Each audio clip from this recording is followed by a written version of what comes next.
आज जीएसटी की मीटिंग से पहले आज हम लगभग 8 स्टेट जो है इकट्ठे हुए थे।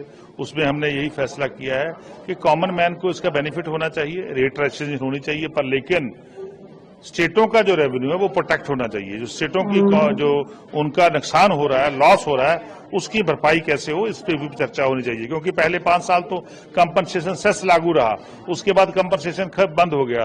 तो कंपनसेशन बंद होने के बाद स्टेटों में बहुत बड़ा लॉस हो रहा है। सो उस लॉस के लिए सेंटर सरकार तुरंत कोई ना कोई मैकेनिज्म बनाए, वो हमने प्रपोजल जीएसटी काउंसिल में हम रखे। इसके अलावा भी 4-6 सूत्र प्रपोजल रखे गए हैं और खासकर आपके स्टेट की बात करें तो क्या कुछ आपकी डिमांड है? देखिए, जब से जीएसटी आया है, जीएसटी सिस्टम आया, तब से अब तक 1,11,000 करोड़ रुपए का हमें लॉस हुआ है पंजाब स्टेट को। उसमें 60,000 करोड़ जो है वो गवर्नमेंट ऑफ इंडिया ने कंपनसेशन सेस के रूप में हमें दे दिया। तो जो 50,000 करोड़ रुपए है वो कौन देगा? तो इसका मतलब पिछले 8 साल में 50,000 करोड़ रुपीज का पंजाब को लॉस हुआ है। वो मैं समझता हूँ लॉस जो है सेंट्रल सरकार को देना चाहिए और इसके लिए कोई अल्टरनेटिव मैकेनिज्म बना लेना चाहिए, ताकि स्टेट का फायदा हो और लोगों का फायदा हो।